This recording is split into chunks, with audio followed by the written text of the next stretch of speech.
Hello everyone, in today's video we're going to look at knitting in the round.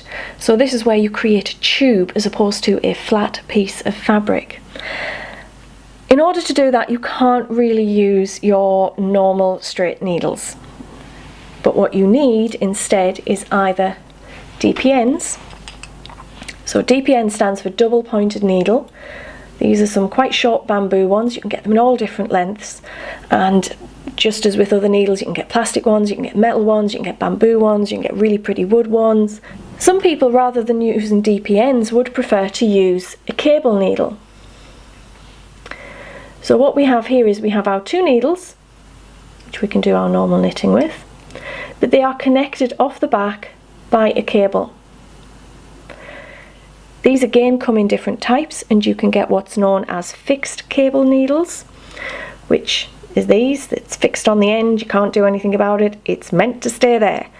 Or you can get interchangeables where you will buy the cable separately and then you sort of screw on the end. If you're going to use these a lot, it might be worth considering investing in an interchangeable set. Okay? Right. What I'm going to do to start with though is I'm going to show you how to do this on a DPN. It's exactly the same on a cable, it's just I can show you on the DPN with fewer stitches. Okay, so using the long tail cast on method, I have cast on 18 stitches onto my DPN. So that's how many stitches is going to be in my tube. Now if you're looking at doing a sock or a hat, you're obviously going to be putting on a lot more than 18, but this should work in order to show you what the idea is behind it. So what I would do next is, that's the end of where I am. Okay, at this point I'm going to take off 6. I'm going to go onto 3 needles. Okay, 1, 2, 3, 4, 5, 6. I'm going to put 6 stitches, on 3 needles, which is going to look quite fiddly, but you know, we'll get there. 1, 2, 3, 4, 5, 6. So I've now got my row on 3 different needles.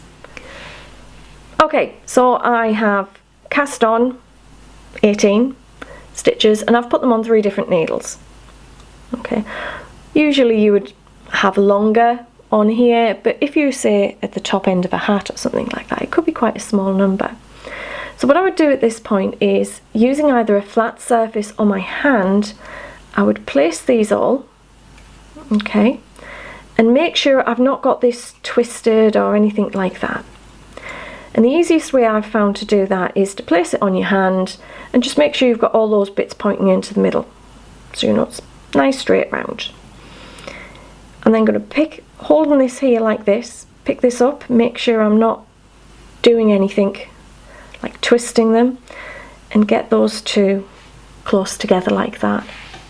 And then I'm going to take my 4th needle and I'm just going to start knitting on this one here. Now when I do that, I'm actually going to use both pieces of this yarn, because this is quite a sort of delicate little join that you've got going on here, and if it's just one piece of yarn, that can make it quite difficult. I find this makes it just that little bit more secure and I'm happier about it. So I'm going to wrap it round. This is the fiddly bit. Wrap it round, okay, and just knit through. What I would normally do, whether it's a rib or plain knitting or whatever, is I would use both yarns for probably 3 or 4 stitches. Then I'm going to separate them out. I'd often pull my waste yarn through there to make it easy to keep it out of the way, and then I'll just keep going. So all I'm doing is I'm knitting on 2 needles. The other needles are there, but they're not part of the party right now.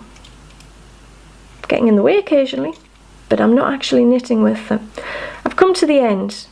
I want to go on to the next needle, push it along, there we go, and I will just keep knitting.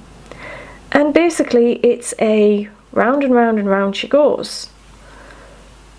You don't need to really stop, you don't need to turn around, you can just knit the whole time. Some patterns will obviously require you to do purling,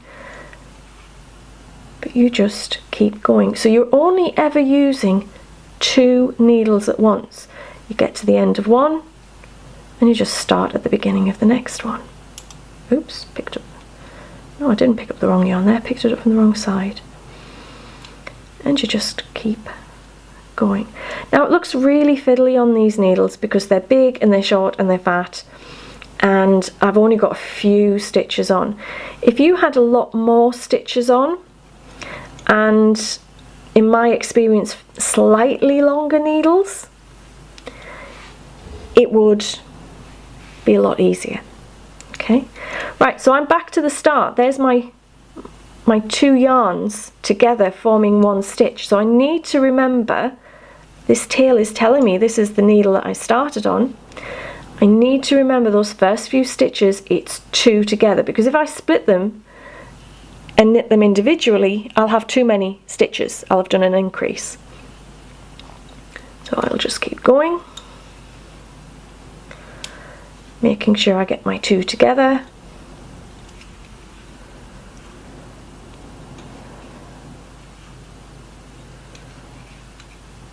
And along we go.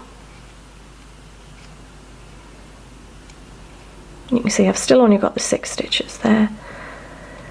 You won't really get a problem with there being 2 bits of yarn there.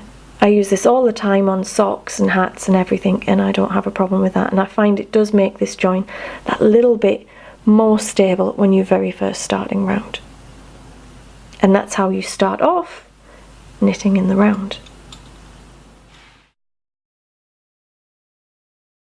As always, if you've enjoyed this video, why not subscribe and check out my other videos.